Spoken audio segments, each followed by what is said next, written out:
JNR టీవీకి స్వాగతం. బులెటిన్లో ముందుగా హెడ్లైన్స్. తెలంగాణ భవన్లో బీఆర్ఎస్ నాయకుల ప్రెస్ మీట్.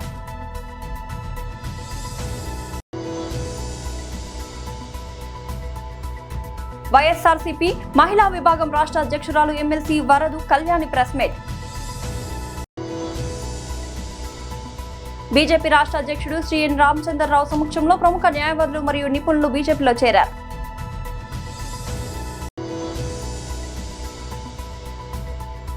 అజిత్ పవార్ మృతికి ఏపీ కేబినెట్ సంతాపం. తెలంగాణ భవన్లో బీఆర్ఎస్ నాయకుల ప్రెస్ మీట్. ప్రభుత్వ పెద్దలు నేరుగా ముఖ్యమంత్రి గారి కార్యాలయం నుంచే ఏ విధంగా అయితే గతంలో రేవంత్ రెడ్డి గారికి ఒక ఎక్స్పర్టీస్ ఉంది, గుర్తుంటే వారి సొంత నాయకులు ఉత్తమ్ కుమార్ రెడ్డి గారి మీద సోషల్ మీడియాలో అటాక్ చేపించడానికి సపరేట్గా ఒక టీం పెట్టి ఉత్తమ్ కుమార్ రెడ్డి గారిని సోషల్ మీడియాలో ఇష్టం వచ్చినట్టు తిట్టిపిస్తూ దుష్ప్రచారాలు చేసిర్రో అదే బుద్ధిని ఇవాళ ముఖ్యమంత్రి కార్యాలయం నుంచి అదే తరహాలో నడిపిస్తున్నారు.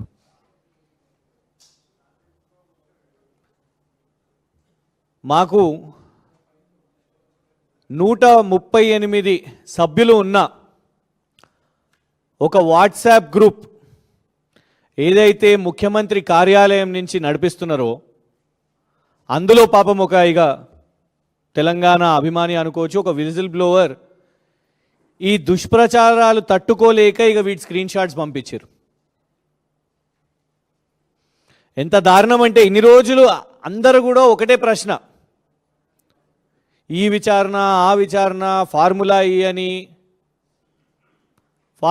అనే పేరు మీద ఏసీబీ, మళ్ళా కాళేశ్వరం విచారణ అని రకరకాల విచారణ, హరీష్ రావు గారు ఫోన్ ట్యాపింగ్ వెళ్ళినప్పుడు అప్పుడు అందరూ కూడా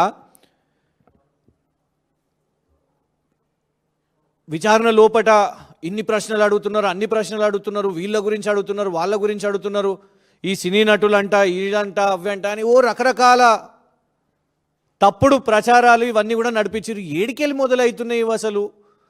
ఇవాళ వరకు ఒక్క సిట్ ఆఫీసర్ కానివ్వండి, లేకపోతే అసలు మొత్తం ఈ 2 సంవత్సరాల్లో ఒక్క పోలీస్ అధికారి వచ్చి అఫీషియల్గా విచారణ ఇది జరిగింది అని ఎవ్వరు కూడా ఏనాడు చెప్పలే. మరి ఏడికెళ్ళి జడ్జులు, సినీ నటులు, ఇవి అవి రకరకాల పేర్లు ఏడికెళ్ళి వస్తున్నాయి ఇవన్నీ అని ప్రశ్నించినప్పుడు రీసెంట్గా తెలిసిన అసలు మాఫియా ఏంటిది అంటే ముఖ్యమంత్రి కార్యాలయం నుంచే ఇవన్నిటినీ కూడా తయారు చేసి పంపిస్తున్నారు అని స్పష్టంగా కనబడ్డది. Telangana rising top communications WhatsApp group యొక్క స్క్రీన్ షాట్ ఇది. Telangana rising top communications group, ఈ గ్రూప్ యొక్క అడ్మిన్లు నేరుగా ముఖ్యమంత్రి గారి పిఆర్ఓ అన్వేష్, ముఖ్యమంత్రి గారి మీడియా కమ్యూనికేషన్స్ యొక్క డైరెక్టర్ శ్రీరామ్ కర్రీ, మరియు ఇందులో ఇంకొందరు అడ్మిన్స్గా వీళ్ళను వాళ్ళ సోషల్ మీడియా చైర్మన్ మరియు టీఎస్టీఎస్ చైర్మన్ కూడా ఆయనే సతీష్ మన్నే, ఇంకొన్ని పేర్లు ఉన్నాయి. బాసిత్ అంట, ఈ బాసిత్ గతంలో యుఎస్ కౌన్సిలేట్లో మీడియా పిఆర్ఓ లాగా పనిచేసిన వ్యక్తి. ఇక ఎవరో రాజాకులానంట, ఆ రాజాకుల అనే వ్యక్తి ఇవి పోస్ట్ చేస్తాడు. లోపట విచారణ జరిగేటప్పుడు సినీ నటులతో మాట్లాడినరు, మీరు వాళ్ళ ఫోన్లు ట్యాప్ చేసినరు, ఇట్లాంటి థంబ్నెయిల్స్ పెట్టి వీళ్ళు ఈ వాట్సాప్ గ్రూప్లో ఈ 138 సభ్యులకు వీళ్ళకు పంపించి మొత్తం ఇక ఈ 138 సభ్యులు ఇవ్వండి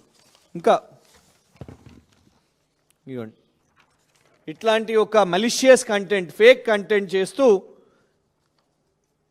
ఒక పెద్ద ర్యాకెట్, ఫేక్ న్యూస్, మిస్ఇన్ఫర్మేషన్ యొక్క పెద్ద ర్యాకెట్ని, ప్రొపగాండాని వీళ్ళ ఈ 138 అకౌంట్స్ నుంచి ముఖ్యమంత్రి గారి కార్యాలయం నుంచే సూటిగా డిమాండ్ చేస్తున్నాం మేము. వైఎస్ఆర్సీపీ మహిళా విభాగం రాష్ట్ర అధ్యక్షురాలు MLC Varadu Kalyani press meet. ఈ రాష్ట్రంలో ఈ కూటమి ప్రభుత్వంలో మహిళలకు రక్షణ లేదు, ఆడపిల్లలకు రక్షణ లేదు.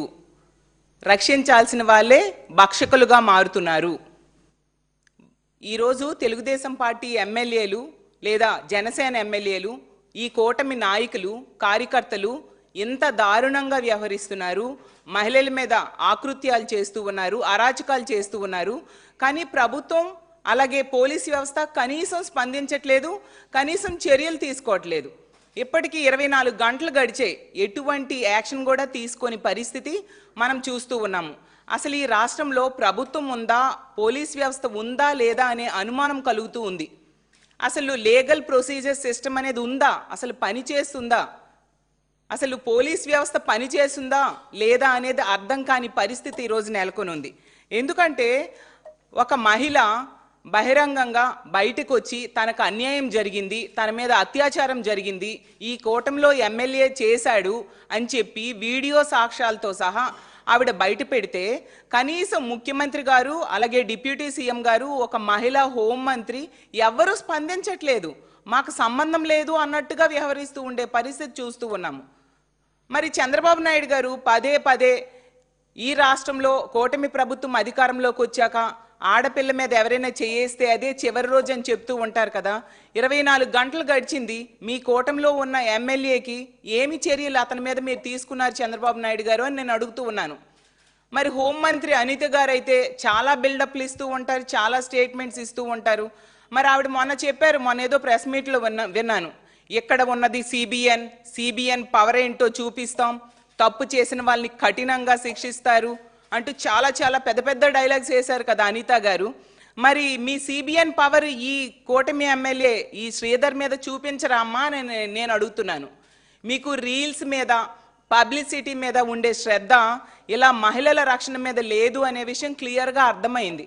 ప్రతి సందర్భంలో కూడా మహిళల రక్షణ అనేది గాలికి వదిలేసి ఎంతసేపు మా వైఎస్ఆర్ కాంగ్రెస్ పార్టీ నాయకుల్ని తిట్టడం, మా జగనన్నని తిట్టడం మీదే మీరు దృష్టి పెడుతూ ఉన్నారు తప్ప ఏ సందర్భంలో కూడా మహిళలకు అండగా నిలబడిన సంఘటన ఒక్కటి కూడా చూడలేదు ఈ రాష్ట్రంలో.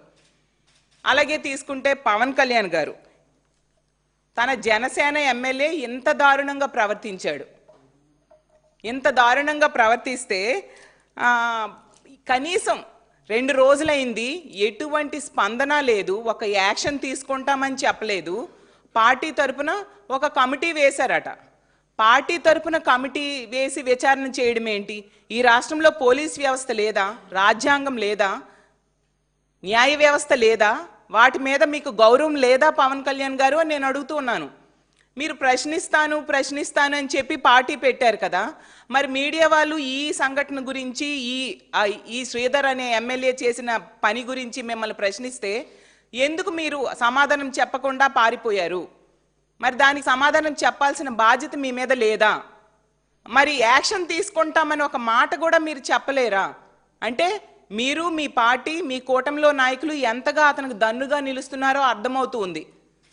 మొన్ననే మీరు చాలా సందర్భాల్లో చెప్పారు, ఏంటి ఎవరివో చేతి రాతలు మార్చేస్తాము అని చెప్పడం జరిగింది. బీజేపీ రాష్ట్ర అధ్యక్షుడు శ్రీ ఎన్ రామచంద్రరావు సమక్షంలో ప్రముఖ న్యాయవాదులు మరియు నిపుణులు బీజేపీలో చేరారు. అందరికీ నమస్కారం. ఈరోజు చాలా సంతోషం, భారతీయ జనతా పార్టీలో చాలా పెద్ద ఎత్తున యువ న్యాయవాదులు, సీనియర్ న్యాయవాదులు, అదేవిధంగా వారి బంధుమిత్రులు అందరూ కూడా భారతీయ జనతా పార్టీలో చేరాలని నిర్ణయం తీసుకున్నారు.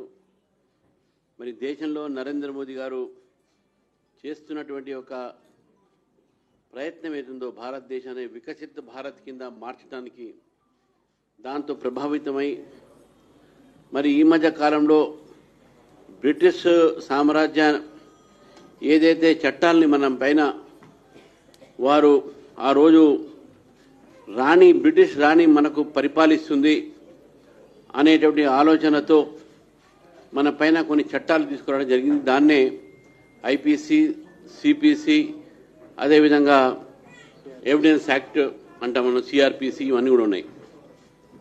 ఈ కలోనియల్ మైండ్ సెట్ని మార్చడానికి భారత ప్రభుత్వం ఎప్పుడు కూడా గతంలో ప్రయత్నం చేయలే. ఈ కలోనియల్ చట్టాలని ఈ మొత్తం కూడా మార్చి భారతీయ ఒక పద్ధతి ప్రకారం మనకు చట్టాలు ఉండాలి.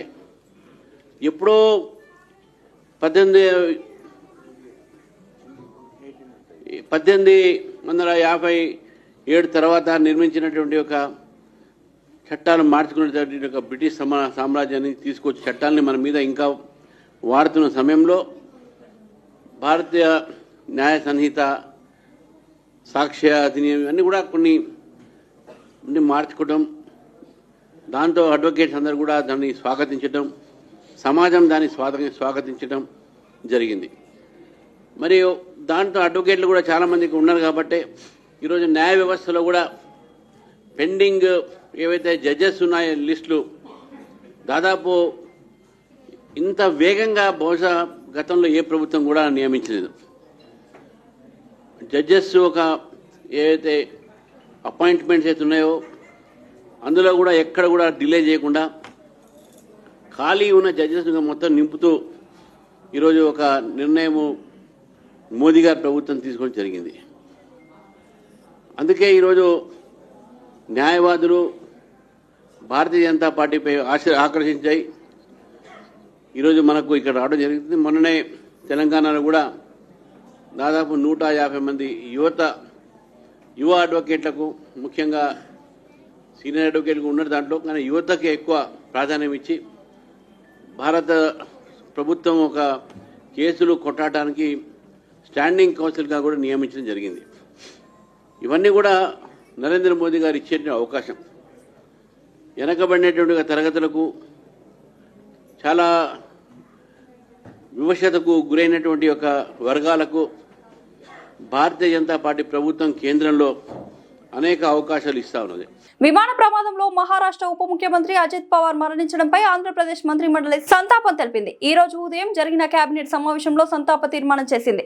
భేటీ ప్రారంభమైన తర్వాత ముఖ్యమంత్రి చంద్రబాబు అజిత్ పవార్ విమాన ప్రమాద వార్తను ప్రస్తావించారు. ప్రమాదంలో అజిత్ పవార్ మరణించడంపై విచారం వ్యక్తం చేశారు. ప్రమాద విషయం తెలిసి దిగ్భ్రాంతికి లోనయ్యానని చంద్రబాబు చెప్పారు. అజిత్ పవార్ తో తనకున్న పరిచయాన్ని సీఎం గుర్తు చేసుకున్నారు. అజిత్ పవార్ మృతి మహారాష్ట్ర రాజకీయాల్లో తీరని లోటని చంద్రబాబు అన్నారు. అజిత్ పవార్ మృతికి సంతాపం వ్యక్తం చేస్తూ మంత్రులు మౌనం పాటించారు. బోధన్ సబ్ కలెక్టర్ కార్యాలయం ఎదుట అఖిల భారత ఐక్య రైతు సంఘం ఆధ్వర్యంలో ఆందోళన చేపట్టి వినతి పత్రం అందజేశారు. నిజామాబాద్ జిల్లా బోధన్ మండలంలో జరిగిన ఈ కార్యక్రమంలో రైతు సంఘం రాష్ట్ర సభ్యుడు గుమ్ముల గంగాధర్ మాట్లాడుతూ బోధన్ షుగర్ ఫ్యాక్టరీ నైజాం నవాబ్ కాలంలో 1932 నుంచి 35 మధ్య కాలంలో ఏర్పాటైందని తెలిపారు. ఈ ఫ్యాక్టరీ కోసం అప్పట్లో రైతుల నుంచి 16,000 ఎకరాల భూమి సేకరణ జరిగిందని, 14 ఫారాలతో పాటు నిజాం సాగర్ ప్రాజెక్టు నిర్మాణం జరిగిందని తెలిపారు. ఆసియా ఖండంలో రెండవ అతిపెద్ద షుగర్ ఫ్యాక్టరీగా గుర్తింపు పొందిన ఈ పరిశ్రమ వేలాది రైతులకు, కార్మికులకు ఉపాధి కల్పించిందని పేర్కొన్నారు. ప్రైవేటీకరణ కుట్రలతో 2015లో లే ఆఫ్ ప్రకటించి ఫ్యాక్టరీని నిర్వీర్యం చేశారని విమర్శించారు. కాంగ్రెస్ ప్రభుత్వం హామీ ఇచ్చినా ఇప్పటి వరకు చర్యలు లేవని ఆవేదన వ్యక్తం చేస్తూ రాష్ట్ర ప్రభుత్వం తగిన బడ్జెట్ కేటాయించి బోధన్ షుగర్ ఫ్యాక్టరీ పునర్నిర్మాణం చేయాలని రైతు సంఘం డిమాండ్ చేసింది. అప్పటి నుంచి ఈ బోధన్ ఫ్యాక్టరీ రైతులకు, కార్మికులకు అండగా నిలిచింది. ఈ ఫ్యాక్టరీ నిర్మాణం కోసానికి 16,000 ఎకరాల భూమిని ఈ బోధన్ డివిజన్ పరిధిలో సేకరించడం జరిగింది. ఈ ఫ్యాక్టరీకి నిర్మాణం కోసానికి, నీటి కోసానికి నైజాం సర్కారు నిజాం సాగర్ ప్రాజెక్టును ఏర్పాటు చేయడం జరిగింది. ఈ ఫ్యాక్టరీ తోటి కార్మికులకు, అనేక మంది వేలాది మంది కార్మికులకు తోడ్పాటు ఆసరైంది, ఉద్యోగాలు వచ్చినాయి. అట్లాగే ఇక్కడ ఉన్న రైతాంగానికి సుగా అనేక మంది వేలాది మంది ఇక్కడ రైతులు పంటలు పండించి బోధన్ ఫ్యాక్టరీకి సప్లై చేయడం జరిగింది. ఈ ఫ్యాక్టరీ ప్రైవేట్ పరం చేయాలని అప్పుడున్న గవర్నమెంట్లో, టీడీపీ గవర్నమెంటు మన 49% మన ప్రైవేట్ వ్యక్తులకు, 51% ప్రభుత్వం పరిధికి గోకరాజు, గంగరాజు అనే వ్యక్తులకు అప్పచెప్పడం జరిగింది. ఈ ఫ్యాక్టరీ రాను రాను రాజుగుర్రం గారి అయినట్ల 1915 సంవత్సరంలో కార్మికులకు తెలియకుండానే లే ఆఫ్ ప్రకటించడం జరిగింది. ఈ లే ఆఫ్ను ఎత్తివేయాలని బోధన్ పట్టణంలో అనేక పోరాటాలు, దీక్షలు, తర్వాత రస్తారోకోలు, బందులు పాటించినప్పటికీ అప్పుడున్న టీఆర్ఎస్ గవర్నమెంటు 10 సంవత్సరాలు ప్రభుత్వంలో ఉన్నా ఇది లే ఆఫ్ను ఎత్తివేయలేదు. ఆ తర్వాత కాంగ్రెస్ గవర్నమెంటు మేము అధికారంలోకి రాగానే ఖచ్చితంగా బోధన్ ఫ్యాక్టరీని మేము దీన్ని పునర్నిర్మాణం తీసుకొస్తామని రేవంత్ రెడ్డి ఇక్కడున్న శాసనసభ్యులుగా వాగ్దానం చేయడం జరిగింది. అయ్యా మీరు సభలు సమావేశాలకే పరిమితం చేశారు. 2 సంవత్సరాలు గడుస్తున్నది. ఇది బోధన్ పట్టణ ప్రజలకు కానీ, తర్వాత వ్యాపారస్తులకు కానీ, ఇక్కడ ఉన్న రైతులకు కానీ, కార్మికులకు కానీ ఎంతో మేలు జరుగుతుంది. కాబట్టి ప్రభుత్వము ఆలోచించాలా, దీనికి తగిన బడ్జెట్ సుఖ కేటాయించి ఇది పునర్నిర్మాణం కోసానికి వాటిని చాలు చేయాలనేది అఖిల భారత ఐక్య రైతు సంఘం నుంచి కోరుతున్నాం, డిమాండ్ చేస్తున్నాం. రైల్వే కోడూరు ఎమ్మెల్యేని అరెస్ట్ చేయాలని నగరిలో మాజీ మంత్రి ఆర్కే రోజా, జిల్లా అధ్యక్షుడు భూమన కరుణాకర్ రెడ్డి జాతీయ రహదారిపై ఆందోళన. జనసేన పార్టీ కామసేనగా మారిందని మాజీ మంత్రి ఆర్కే రోజా బుధవారం ఆరోపించారు. నగరిలో వైసీపీ జిల్లా అధ్యక్షుడు భూమన కరుణాకర్ రెడ్డితో కలిసి ఆమె జాతీయ రహదారిపై ఆందోళనకు దిగారు. రైల్వే కోడూరు ఎమ్మెల్యే అరవ శ్రీధర్ను వెంటనే అరెస్ట్ చేయాలని డిమాండ్ చేశారు. బాధితురాలకి న్యాయం చేయాలి, కీచక ఎమ్మెల్యేను శిక్షించాలని నినాదాలు చేశారు. పోలీసులు అక్కడికి చేరుకుని వైసీపీ నాయకులకు సర్ది చెప్పారు.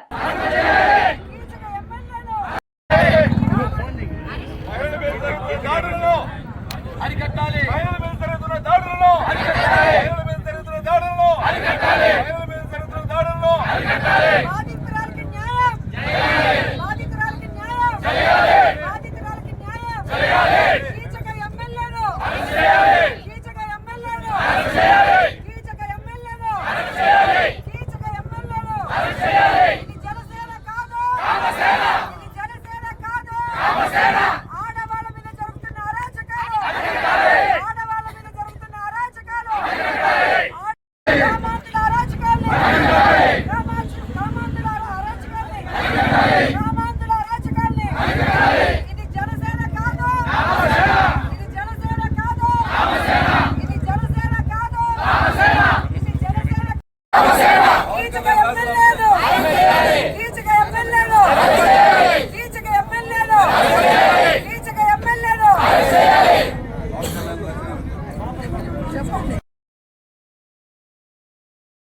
బాలీవుడ్ బ్యూటీ జాన్వీ కపూర్ తీసుకున్న ఒక్క నిర్ణయం ఇండస్ట్రీని షాక్ కి గురి చేస్తోంది. తనను ఇండస్ట్రీకి పరిచయం చేసి వెన్నంటి నిలిచిన స్టార్ ప్రొడ్యూసర్ కరణ్ జోహార్ కు ఆమె షాక్ ఇచ్చింది. ఆయనకు చెందిన ధర్మా ప్రొడక్షన్స్ టాలెంట్ మేనేజ్మెంట్ నుంచి బయటకు వచ్చేసింది. ఇకపై సొంతంగా తన కెరీర్ నిర్ణయాలు తీసుకుంటానని జాన్వీ ఫిక్స్ అయింది. ఇన్నాళ్ళు ఏ సినిమా చేయాలి, ఏ బ్రాండ్ ప్రచారం చేయాలి అన్నదంతా కరణ్ జోహార్ కనుసన్నలను జరిగేది. దీంతో ఆమెపై నెపోకిట్ ముద్ర బలంగా పడింది. ఆ విమర్శల నుంచి బయటపడడానికి జాన్వీ ఇప్పుడు కలెక్టివ్ ఆర్టిస్ట్ నెట్వర్క్ అనే కొత్త సంస్థతో ఒప్పందం కుదుర్చుకుంది. తల్లి శ్రీదేవిలాగే స్వాతంత్ర నిర్ణయాలు తీసుకొని స్టార్డమ్ సంపాదించాలని ఆమె గట్టిగా నిర్ణయించుకుంది. ప్రస్తుతం జాన్వీ ఫోకస్ మొత్తం సౌత్ సినిమాలపైనే ఉంది. దేవరాతో భారీ విజయం సాధించిన ఆమె ఇప్పుడు గ్లోబల్ స్టార్ రామ్ చరణ్ సరసన పెద్దిలో నటిస్తోంది. అంతేకాదు అల్లు అర్జున్ అట్లీ కాంబినేషన్ లో రాబోయే భారీ ప్రాజెక్ట్ లోనూ జాన్వీ పేరు దాదాపు ఖరారైనట్లు సమాచారం. బాలీవుడ్ మేనేజ్మెంట్ కు గుడ్ బై చెప్పి సౌత్ ఫ్యాన్స్ ఇండియా ప్రాజెక్టులతో కెరీర్ గ్యాప్ లేకుండా నెక్స్ట్ లెవెల్ కు తీసుకెళ్లాలని జాన్వీ వేస్తున్న స్కెచ్ చూసి ఇండస్ట్రీలో అంతా షాక్ అవుతుంది. బులెటిన్ ముగించే ముందు హెడ్లైన్స్ మరోసారి. తెలంగాణ భవన్లో బీఆర్ఎస్ నాయకుల ప్రెస్ మీట్.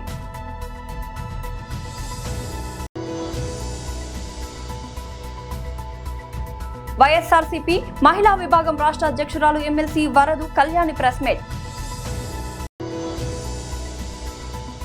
బీజేపీ రాష్ట్ర అధ్యక్షుడు శ్రీ ఎన్ రామచంద్రరావు సమక్షంలో ప్రముఖ న్యాయవాదులు మరియు నిపుణులు బీజేపీలో చేరారు.